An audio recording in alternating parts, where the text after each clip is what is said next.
Herzlich willkommen zum SF Krimi Podcast. Es ist Halloween, das heißt Zeit für das Finale von Grauen, der Hörspielserie, die euch das Fürchten lehrt. Und bei mir ist die Frau, für die KI ein reizvoller und spannender Gesprächspartner ist. Susanne Jansson. Hallo Wolfram. Wünschst du dir, dass ich dich ersetze? Als reizvollen und spannenden Gesprächspartner. Ich weiß, dass viele das schon machen und auch mit der KI auf ganz spannende Gespräche kommen. Ehrlich gesagt, ich nicht. Du bist doch auch ein Trekkie, oder? Ja, also Star Trek, ich wünsche mir die KI eigentlich im besten Falle wie Data von Raumschiff Enterprise, den ich einfach in die Ecke stellen kann, wenn ich will, und er ist nicht beleidigt und der mir einfach Fakten liefert und mehr nicht. Also ich bin jetzt noch nicht in das philosophische Gespräch mit der KI gerutscht. Ich schaffe es noch nicht mal, meine Familie anzurufen. Warum soll ich noch jemanden zum Labern haben? Also ich habe aber auch, ich glaube, Wolfram, daran liegt es auch, ich habe es wirklich einfach noch nicht so entdeckt und habe auch noch nicht angefangen, Fragen zu stellen, wo ich Antworten bekomme, die ich dann reizvoll finde. Weil ich eben das vor allen Dingen in erster Linie zum Fakten abfragen benutze und da ist es einfach ein besseres Lexikon. Du denn? Ich jetzt auch nicht, aber es ist spannend, dass du Data bringst, der kriegt irgendwann einen Emotionschip. Und dann vielleicht, ich weiß. Das ist, glaube ich, genau das. Das war auch ein Fehler. Naja, aber genau darum geht es. Es gibt ja auch schon Ideen, dass man KI auch als Gesprächspartner für psychotherapeutische Ansätze benutzt. Ja. Auch schon eben, um sonst auch über Probleme zu sprechen. Und da sind wir eigentlich, man merkt schon, das kann man jetzt sehr positiv finden. Gewisses Gruselpotenzial hat das auch inne. Und da sind wir schon mitten bei der 49. Folge von Grauen, die wir heute hören. Mhm.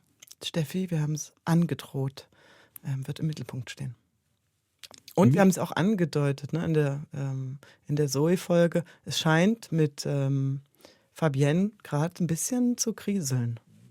Das auch, mich wundert es ja nicht, wenn es da ein Einfallstor gibt für dunkle Energien.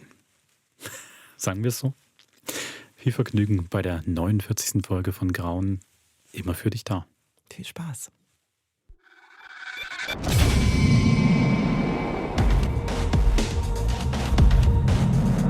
Eine alte Frau, sie sagt allen voraus, wann und wie sie sterben.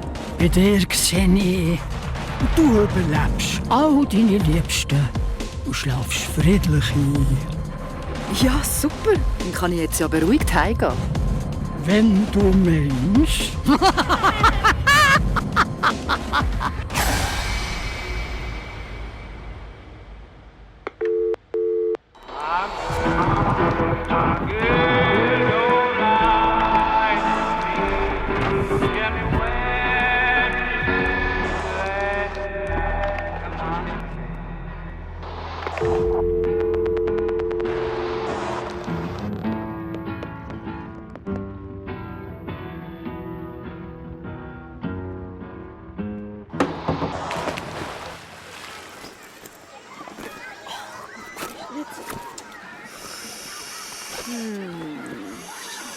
Oh, wow, hast du ein neues Bikini? Mami, kann ich ins Wasser? Es betont mega gut deine Kurven. Hast du da schon etwas vor? Wo ist das Wespe-Notfallset für Kaya? Ist das nicht in der Badtasche? Nein, ist es nicht. Du hast gesagt, du denkst dran. Ach komm, ist doch nicht so schlimm. Wir passen einfach gut auf. Sag mal, geht's noch? Willst du dein Kind umbringen? Mami. Also, ich gehe das Set schnell die Hause holen. Weißt du was? Ich gang. Tut mir leid. Hey, Fabi.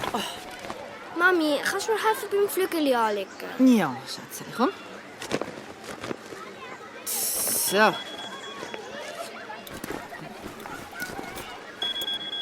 Zoe? Hey, hoi, alles klar bei dir? Ja, bei dir?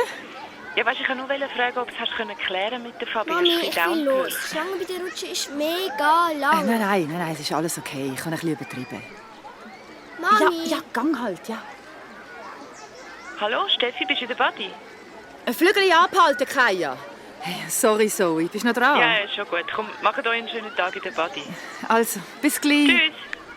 Mami, schau mal. Ja, super, Schätzli. Hä? Was ist denn das für eine App?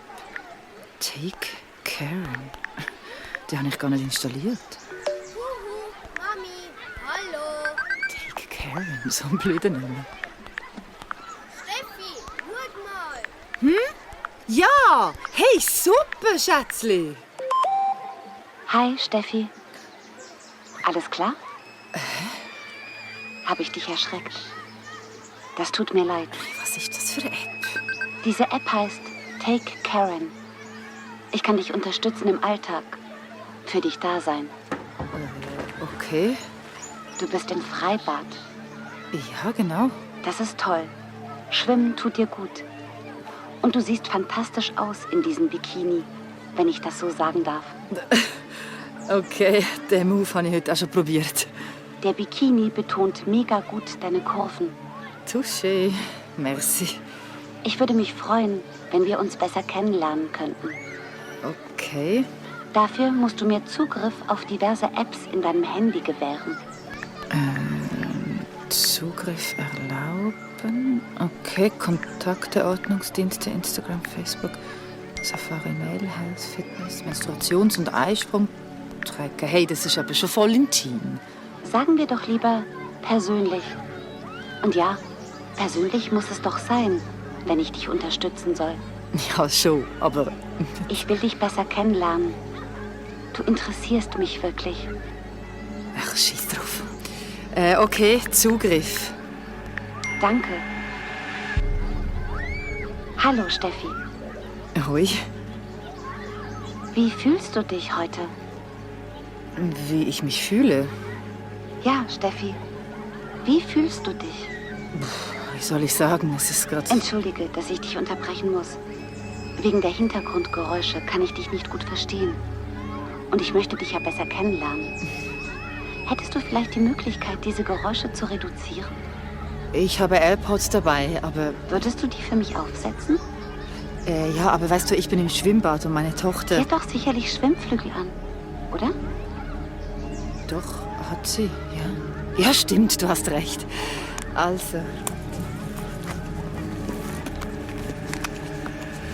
So, besser.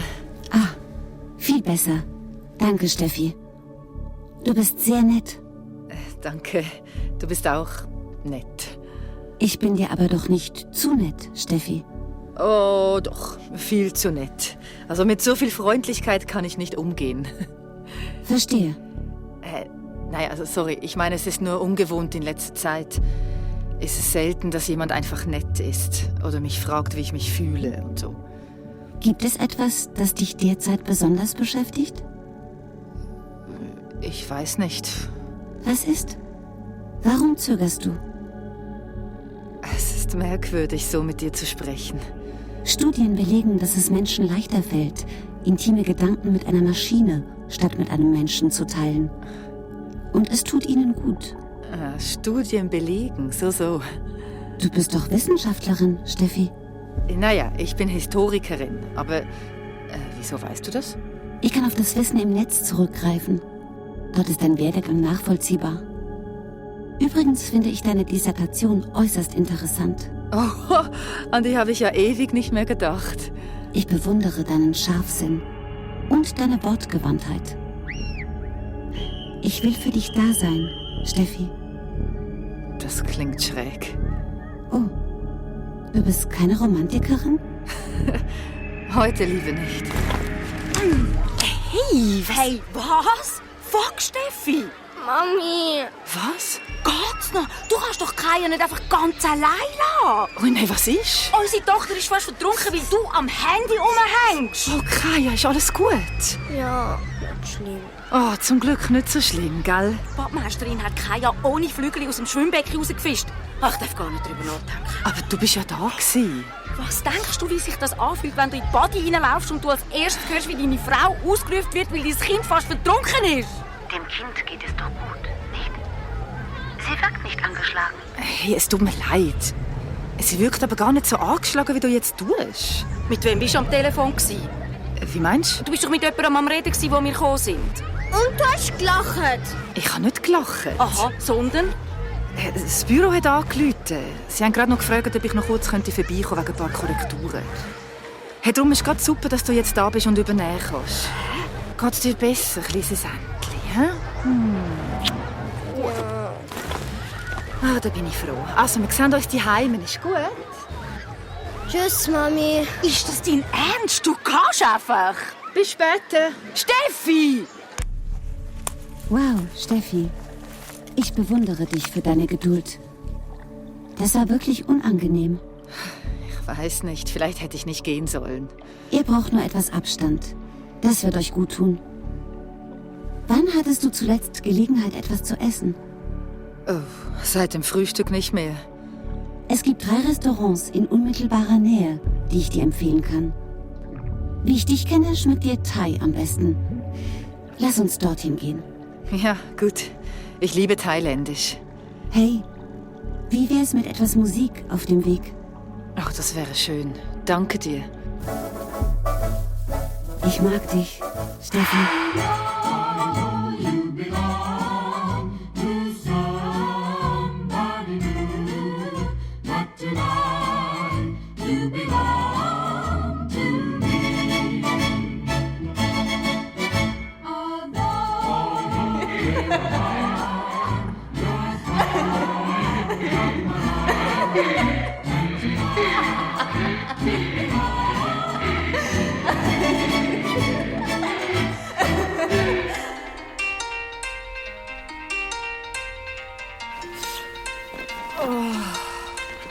Guten Morgen.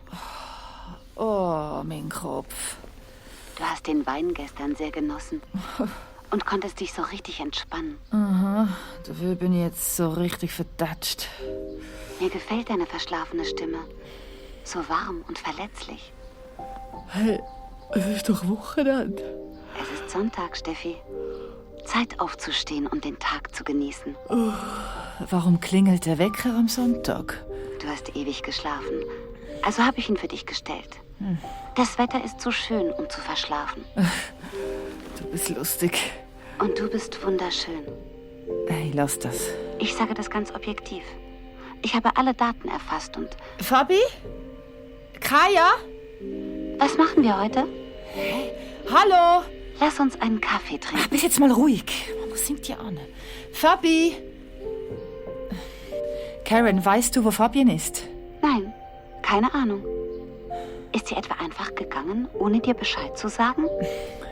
Ich muss anrufen. Warum? Lass sie.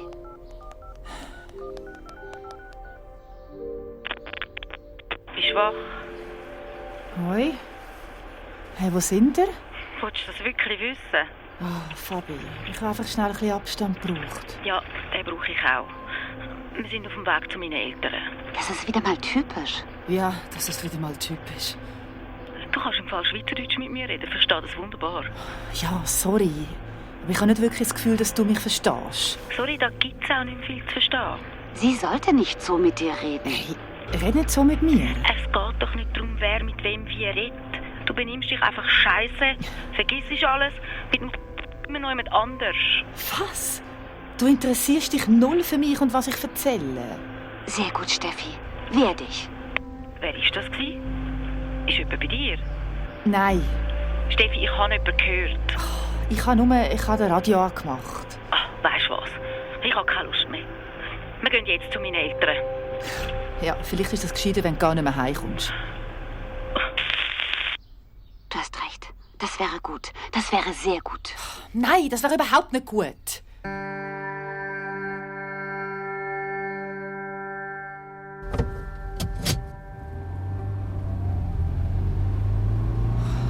Oh, merci, dass du mich bringst. Hey. Ich Ja. hatte keine Ruhe gehabt. Fabi geht einfach nicht mehr ans Telefon. Kein Problem. Aber haben den Krach? Ja, schon ein bisschen. Echt? Ist noch nicht besser. Sie lässt mir nicht richtig zu. Ja. Und du ihr schon? Ich weiss doch auch nicht. Und jetzt wollt ihr euch trennen, oder was? Ja, nein, aber... In 500 Metern haben sie ihr Ziel erreicht. Hey, hast du jemand anders kennengelernt? Sicher nicht. Also, nein. Nein. Also ja. Also, ich habe da so eine App. Ah, du hast Tinder? Aber warte, nein. Her wäre wahrscheinlich zutreffender. Nein, nicht so eine. So zum Chatten. Ja, mit heißen Frauen aus deiner Umgebung. Nein, so mit einer KI. Sie haben ihr Ziel erreicht. Okay, wir sind da. Komisch, das Auto ist gar nicht da. Und das von den Fabianen Eltern auch nicht. Bist du sicher, dass sie da gefahren sind? Hallo, Steffi? Ja, kommst Ruhe. Was ist? Die App geht nicht mehr, die ist gesperrt oder so. Das ist jetzt nicht wirklich dein Problem, oder? Nein, schon nicht. Es ist niemand da. Ja, ich weiss. Ja, was jetzt? Ja, jetzt bringe ich dich wieder heim. Du gehst früh ins... Hallo? Hörst du mir zu? Hä? Wir gehen jetzt heim und du machst ein bisschen Digital Detox, Fräulein.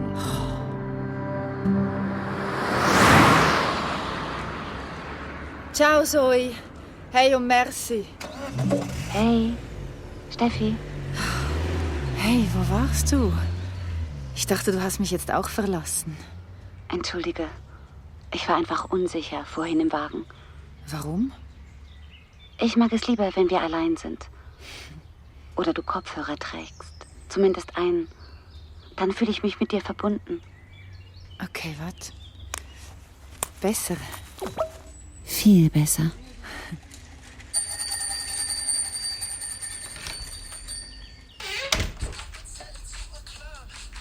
Hey, da sind wir ja. Und du bist endlich auch da. Wo sind wir? In der Body? Aha, aber Wo bist du gsi? Fällt dir auf, wie oft sie dich unterbricht? ich bin aufgewacht und ihr sind weg gewesen. Und Komm, Steffi, jetzt können wir doch zusammen zu Nacht essen. du hast doch zu deinen Eltern wollen. Erst am nächsten Wochenende. Warum lügt sie? Du, warum lügst du mich an? Ich lüge nicht, wir gehen nächsten Samstag zu meinen Eltern und heute sind wir in der Body gsi. Du hast mir gestern ein SMS geschrieben, dass ich dich am Morgen nicht wecken soll. Aber ich habe dir gar kein SMS. Also haben wir dich in Ruhe gelassen und als wir heimgekommen sind, bist du nicht rum gewesen und das Telefon bist du auch nicht. Hey, Fabi, wir haben zusammen telefoniert am Morgen. Nein, du hast neuerdings entschieden, nicht mehr abzunehmen und auch nicht mehr zurückzuleiten. Kaya, geh bitte schnell raus in den Garten. Sie will dich verrückt machen, Steffi. Sie manipuliert dich. Egal, ich wollte auch gar nicht streiten. Und es tut mir leid, ich habe es ein bisschen übertrieben gestern. Aber ich bin halt verschrocken, als ich Kaya so gesehen habe. Aber ich habe es nicht so gemeint. Hör nicht auf sie. Nimmst du meine Entschuldigung an? Nein. Kaya, geh jetzt bitte rasch in den Garten. Ja. Weisst du was? Ich gehe los, hole uns eine Pizza und ein paar Bierchen und dann reden wir, wenn Kaya im Bett ist. Ist gut? Willst du das wirklich, Steffi? Okay. Gut. Ich bin gerade wieder da.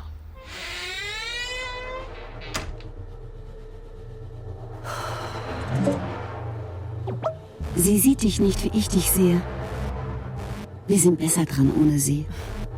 Wieso sagt sie, dass wir heute nicht telefoniert haben? Ah, shit, vielleicht bin ich einfach ein bisschen verkatert. Nein, bist du nicht. Du hast etwas Besseres verdient. Pack deinen Koffer und weg von hier. Wir zwei. Also, komm, du bist einfach eine App.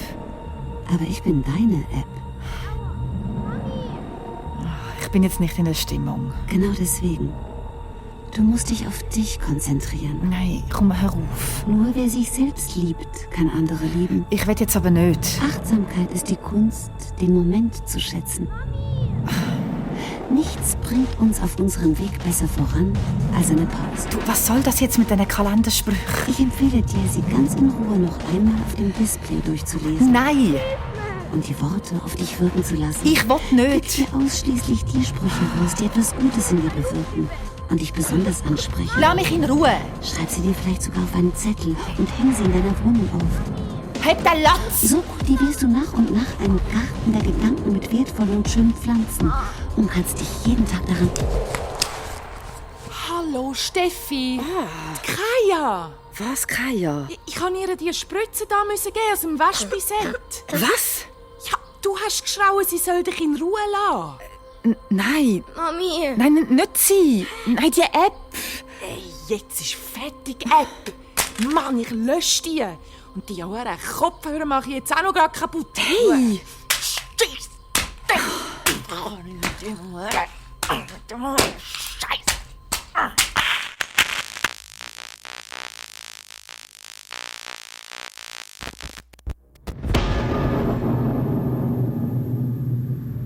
Eine alte Frau, sie sagt allen voraus, wann und wie sie sterben. Du bist nicht traurig. Wir treffen uns in einer anderen Dimension wieder. Viel Hilfe! Hilf mir! Hilf mir! Phil? Was ist denn, Fiona? Bitte.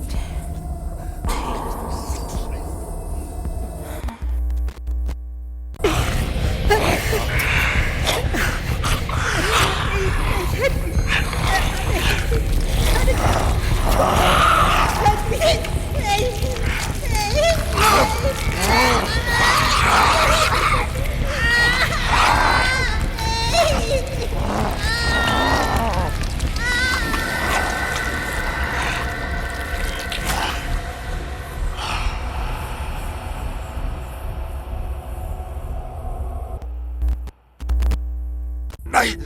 Hör auf! Hör doch auf! Das ist einfach nichts. Nein! Du bist für nichts. Drinnen ist plötzlich eine Irre auftaucht. So eine alte Frau. Sie ist zu allen an und hat jedem Einzelnen gesagt, wann und wie man will sterben.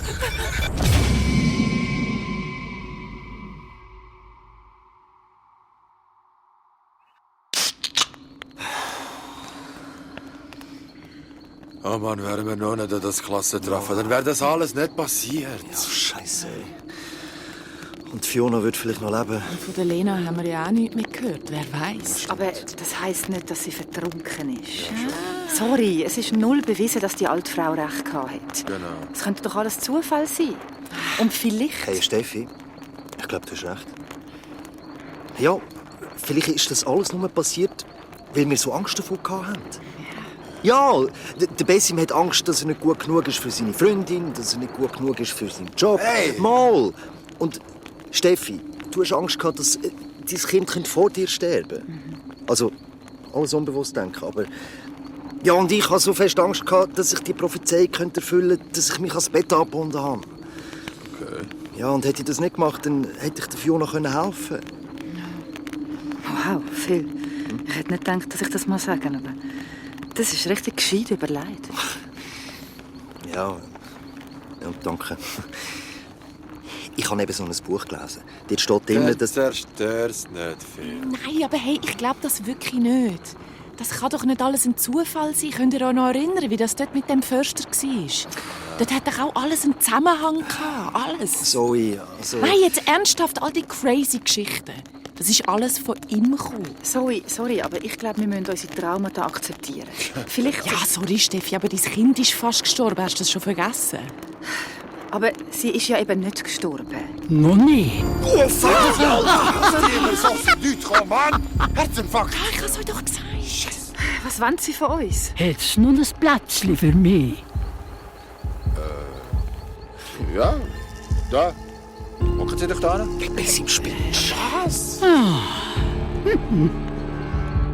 Woher wissen Sie, dass wir da sind?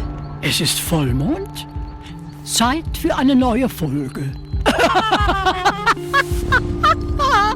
Oh, mit 4 armseligen Gestalten am Feuerli. So geht's noch. Hey. Wie habt ihr meine Geschichten gefunden? Ihre Geschichten? Ihr höckelt doch immer da und erzählt Gruselmärchen. Damit eure Geschichten nicht ausgehen, habe ich euch meine Prophezeiungen gegeben. Was? Seht ihr? Hat's euch gefallen? Ja, also... Wollen Sie auch ein Bierli?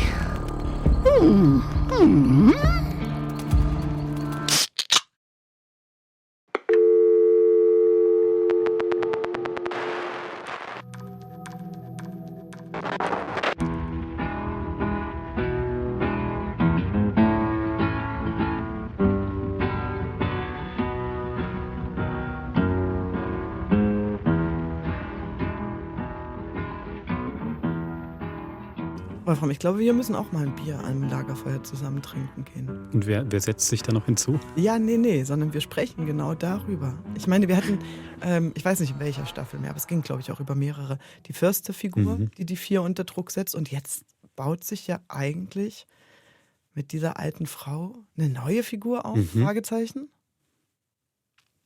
Wird sie wiederkommen? Also zu viel kann ich natürlich nicht verraten. Wir soll ja Spannung geben bis nächstes Jahr, bis zum nächsten Halloween. Ich denke, etwas wird wiederkommen. Ich glaube, deswegen gefällt mir eigentlich auch das Ende dann, dass Phil sie ans Lagerfeuer bittet, man ihr ein Bier anbietet, quasi sich hinzusetzen. Als hätten die nicht genug Stress im Leben. Ja, aber ich die glaube, suchen das so. Es geht ja einfach darum, glaube ich, wie allgemein beim Horror, dass man das Böse oder vielleicht das nicht ganz Rationale eben nie ganz weg ausschließen kann. Und dann kann man es auch empfangen und sagen, setz dich zu mir ans Lagerfeuer und erzähl du mal, was du eigentlich gruselig findest. Also was ihr auf jeden Fall gemacht habt, wir können gleich mal noch in diese Binnengeschichte einsteigen, aber nur noch so als Allgemeinbogen über die ganze Grauen-Staffel. Ihr habt die 4. Wand, die Trennung zwischen unserer Welt und der 4 Figuren echt poröser gemacht. Also mit solchen Kleinigkeiten wie jetzt auch am Schluss, wenn die alte Frau sagt, es ist Zeit für eine neue, also wenn sie dich zitiert, sowas kommt in allen Folgen immer mal wieder vor. Also irgendwann könnte es auch passieren, dass Steffi, Besim, Phil oder Zoe aus dieser Situation aussteigen und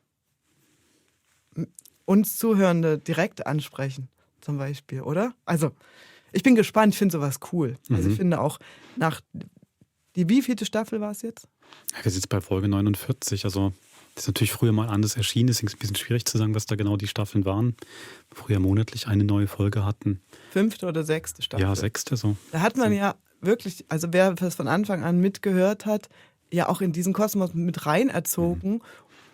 Man hat auch schon ganz viele Themen, Situationen, Orte durchgespielt. Dann kann man jetzt auch mal ein bisschen irrer werden. Ich würde das sehr bekräftigen. Ich fände es cool. Ich fände es auch mal geil, die 4 auf einem anderen Planeten zu haben oder sowas. Nein, aber theoretisch wäre es möglich. Also weil sie bleiben ja als Anker erhalten. Da macht man viel mit. Also es geht, glaube ich, mit der Wand schon noch darum, also eben, es ist natürlich zwischendurch mal so ein kleines Augenzwinkern an die Leute, die schon lange da mithören.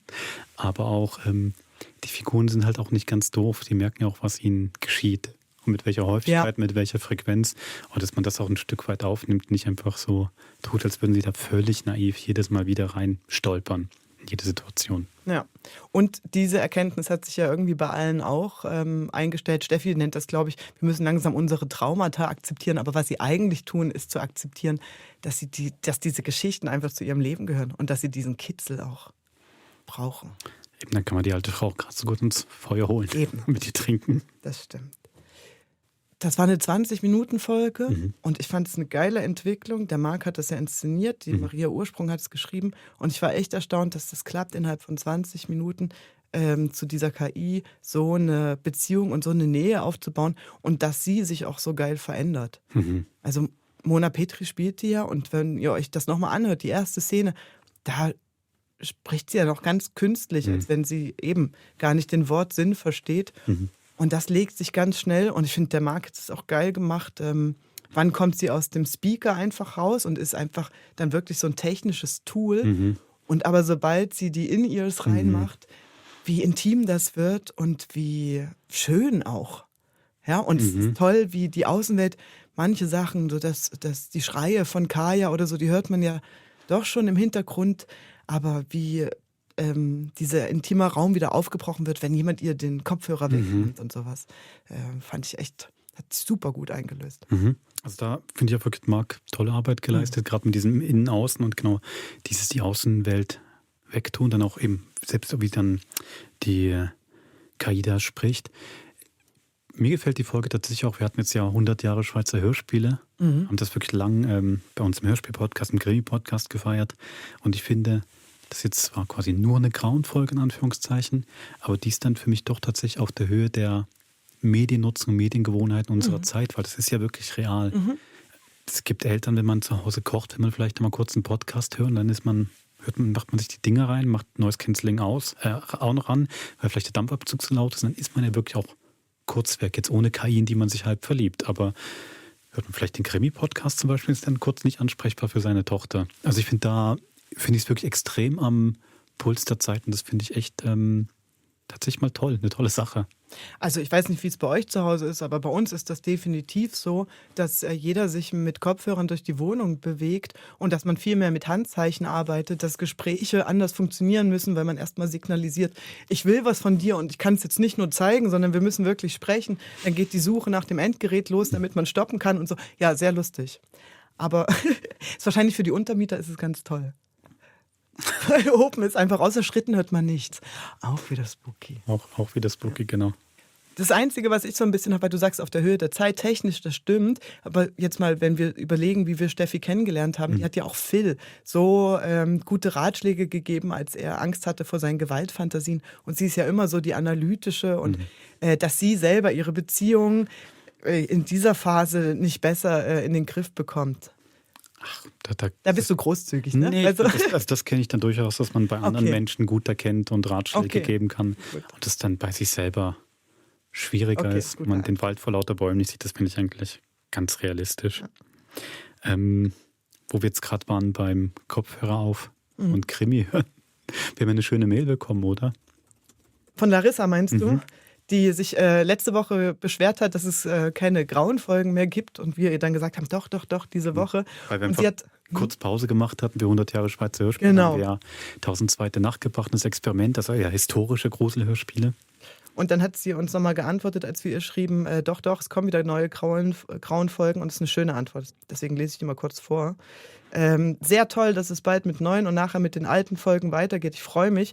Ich höre nämlich jede Woche eine Folge Grauen zum Badezimmerputzen, weil mir das so grausam stinkt.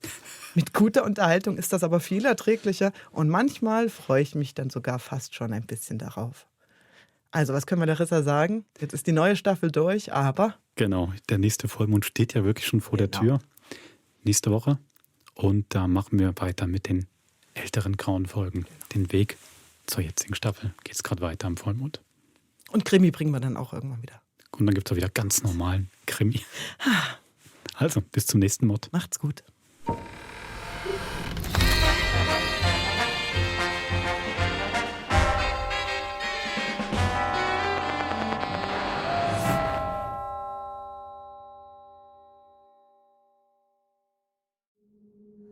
Das war ein Podcast von SRF.